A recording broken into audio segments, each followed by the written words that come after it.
जय श्री कृष्ण। सभी श्रोतागणों को स्वामी असीम का प्रणाम।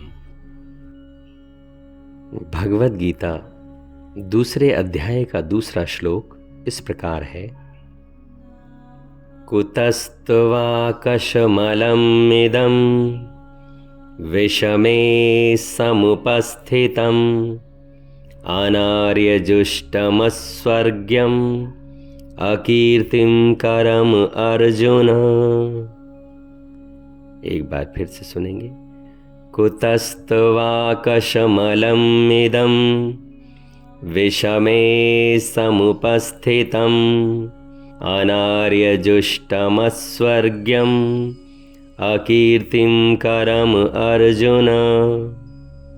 अर्थात श्री भगवान बोले, हे अर्जुन, इस विषम परिस्थिति में तुम्हें यह कायरता कहां से प्राप्त हुई जो श्रेष्ठ जनों को इस लोक में अपयश का कारण बनती है और परलोक में दुर्गति का कारक है।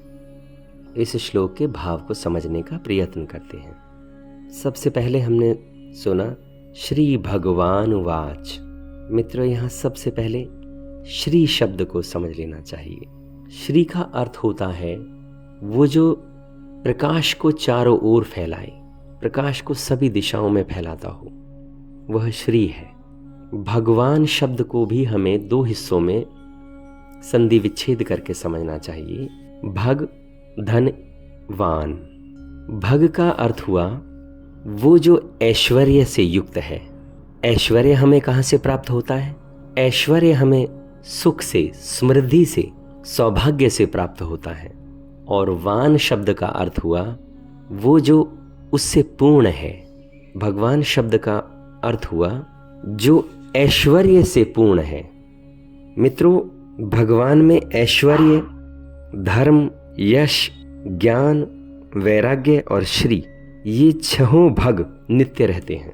यहाँ श्री भगवान का अर्थ हुआ वो ऐश्वर्यवान जो इस प्रकाश को चारों ओर सभी दिशाओं में फैलाते हैं। उन्हें हमने कहा श्री भगवान, वो हमारे कृष्ण। मित्रों, भगवद गीता का एक एक शब्द अनेकों मोतियों की लड़ी है।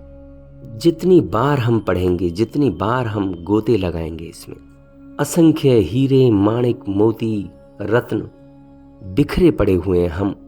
हम में उठाने का सामर्थ्य भी नहीं हो पाएगा। अनुपम बेजोड़ ग्रंथ है भगवद गीता। मित्रों, कृष्ण इस पृथ्वी पर पहले मनोवैज्ञानिक हैं, क्योंकि दूसरे अध्याय का दूसरा श्लोक कृष्ण ने पकड़ा है अर्जुन को। क्योंकि दूसरा श्लोक सिर्फ अर्जुन के अहंकार को बढ़ावा देने वाला सूत्र है। दूसरे श्लोक में कहते हैं, कैसे अनार्यों जैसी तू बात करता है अर्जुन।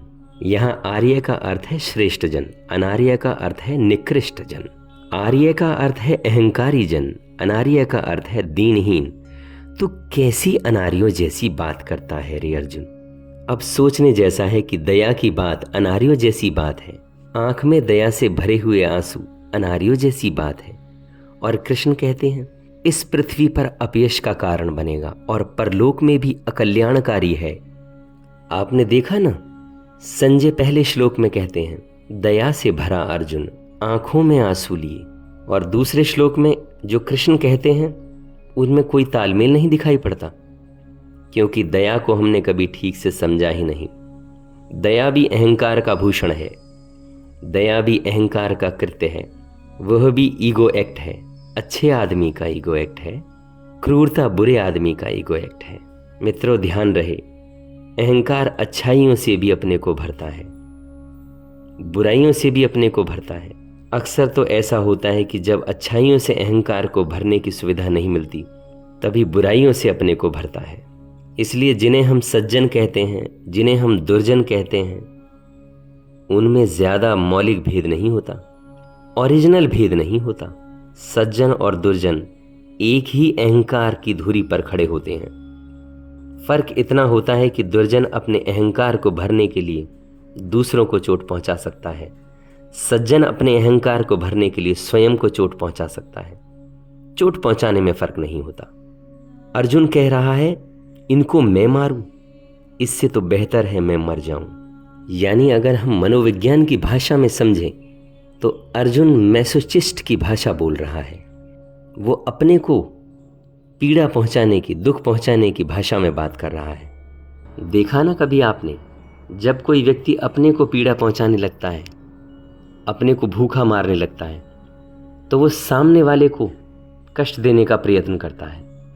क्योंकि अगर हमने किसी को कष्ट पहुंचाया तो इसके लिए अदालतें हैं, इसके लिए कानून है कि ये एक जुर्म बन जाएगा। लेकिन अगर हम अपने आप को कष्ट पहुंचाते हैं तो उसके लिए कोई कानून नहीं है। तो ये मैसोचिस्ट वाला तरीका अपना रहा है अर्जुन। अर्जुन कह रहा है इन्हें मारने की बजाय तो मैं मर जाऊं। वह बात वही कह रहे हैं, अर्जुन कह रहे हैं इन्हें मारने की बजाय तो मैं मर जाऊं। बात वो वही कह रहे हैं, मरने मारने की कर रहे हैं, उसमें कोई बहुत बड़ा फर्क नहीं है। हाँ, तीर का रुख जरूर बदल गया है। और ध्यान रहे, दूसरे को मारने में कभी इतने अहंकार की तृप्ति नहीं होती जितने स्वयं को मारने में होती है। अर्जुन दया की बात करते हों और कृष्ण उनसे कहते हों कि अर्जुन ये तेरे योग्य नहीं, ऐसी बातें अपयश फैलेगा, तो वो सिर्फ उनके अहंकार को फुसला रहे हैं, परसुएड कर रहे हैं। ये दूसरा श्लोक कृष्ण का बताता है कि पकड़ी है उन्होंने नस अर्जुन की, वे ठीक जगह छू रहे हैं अर्जुन को।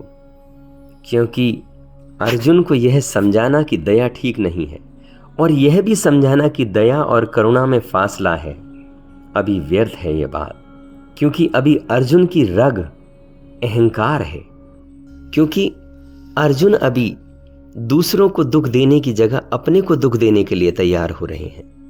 इस स्थिति में दूसरे श्लोक में कृष्ण कहते हैं तू क्या कर रहा है? आर्य होकर, सभ्य, सुसंस्कृत होकर, कुलीन होकर कैसी अकुलीनों जैसी बातें कर रहा है? भागने की बातें कर रहा है युद्ध से? कायरता तेरे मन को पकड़ती है? वे चोट कर रहे हैं उसके अहंकार को। साफ दिखाई पड़ रहा है कि कृष्ण चोट कर रहे हैं अर्जुन के अहंकार को। बहुत बार गीता को पढ़ने वाले लोग ऐसी बारीक और नाजुक जगहों पर बुनियादी भूल कर जाते हैं। क्या कृष्ण यह कह रहे हैं अर्जुन से कि अहंकारी हो? नहीं, कृष्ण सिर्फ यह देख रहे हैं कि जो दया उठ रही है वह अगर अहंकार से उठ रही है तो अहंकार को फुलाने से वो तत्काल विदा हो जाएगी। इसलिए कहते हैं कातरपन की बातें मत कर, कायरता की बातें कर रहे हो तुम। सख्त से सख्त शब्दों का वो उपयोग कर रहे हैं इस वक्त अर्जुन के लिए। यानी यहां मनोविश्लेषण शुरू होता है। कृष्ण अर्जुन को साइको एनालिसिस में ले जाते हैं। लेट गया है अर्जुन कोच पर अब कृष्ण की। अब वे जो भी पूछ रहे हैं उसको जगाकर पूरा देखना चाहेंगी। वह है कहां, कितने गहरे पानी में है। अब आगे से कृष्ण यहां साइको एनालिस्ट, मनोविश्लेषक हैं और अर्जुन सिर्फ पेशेंट है, सिर्फ बीमार, सिर्फ एक रोगी। उसे सब तरफ से उकसा कर देखना और जगाना जरूरी है। पहली चोट वे अर्जुन के अहंकार पर करते हैं। मनुष्य की गहरी से गहरी और पहली बीमारी अहंकार है। जहां अहंकार है वहां दया झूठी है और जहां अहंकार है वहां अहिंसा झूठी है। जहां अहंकार है वहां शांति झूठी है। जहां अहंकार है वहां कल्याण और मंगल और लोकहित की सारी बातें झूठी हैं। क्योंकि जहां अहंकार है वहां ये सारी की सारी चीजें सिर्फ अहंकार के आभूषण के अतिरिक्त और कुछ भी नहीं है। इस श्लोक में इतना ही, फिर मिलते हैं अगले श्लोक में। मैं स्वामी असीम आप सभी को प्रणाम करता हूं। मेरा प्रणाम स्वीकार करें। धन्यवाद।